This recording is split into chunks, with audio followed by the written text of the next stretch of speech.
There's always been a love-hate relationship with the American gangster.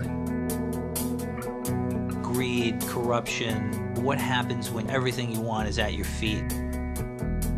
It's the dark side of the American dream.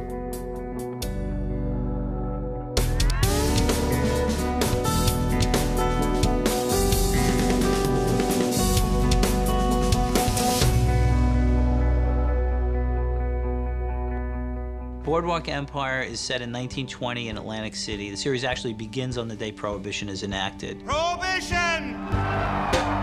Alcohol is now suddenly illegal, and the man who runs the city, Nucky Thompson, is open to doing business with people who want to import that alcohol. So, cheers. Now, Nucky Thompson is not a real gangster. He's corrupt. His world is about to shift from basic sort of local corruption to the violent world of gangsters and all those illegal things that come with it. One of the main unintended consequences of the noble experiment of Prohibition was organized crime. The show has incorporated all these real-life figures like Arnold Rothstein, Lucky Luciano, and Al Capone. It's not Lucky Luciano and Al Capone that we know today. It's the youth version. They're gangster toddlers that are just beginning. Could you fix us up or no? We'll take those we can get up to 2,000 crates a month. You young fellas, no appreciation for the art of conversation. Steve has this extraordinary ability to play characters that have a vivid emotional depth. You could feel it, you could see it. Tell me how I can help you. We first meet Margaret Schroeder, who's played by Kelly MacDonald in the pilot. She is a local woman who comes to Nucky for help. I think there's more to Margaret than meets the eye. She's intriguing to Nucky. It's not the type of woman that he's used to. There's a little flame inside Margaret that is keeping her going. You don't know exactly what she's willing to do to get what she wants. Y'all remember Jimmy Darmody? Welcome back. Jimmy Darmody is a character played by Michael Pitt. When we see him in the pilot, he's working for Nucky Thompson. In the case of Jimmy, he represents the new generation.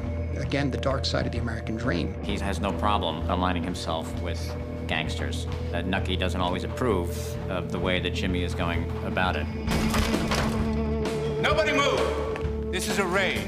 Michael Shannon plays Prohibition agent Van Alden. Nelson Van Alden is a very religious, puritanical man. He's very devoted to the cause of eradicating booze. He creates a very interesting obstacle for Nucky. When I read the book and realized, okay, the show is going to be called Boardwalk Empire, we obviously need the boardwalk. The boardwalk was the first thing we focused on, and the first thing was where we were going to do it. I think we wanted to go to Asbury Park, but they wouldn't allow us. Apparently, New Jersey politics is very, very complicated. So it was decided to build it outside in Brooklyn. There are hardly any remnants of Atlantic City now. The original one. We were guided by photographs of the period, postcards. Ultimately, the whole thing was built somewhere between 2.5 and 3 months.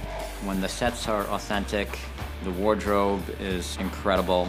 You just put on the clothes, walk on the set, see everybody else in character, and you feel like you're there. It's about power and the roots, the very roots of organized crime. 1920 was sex, alcohol, and jazz. You know, there's really a handful of movies and almost no television shows that have explored this era.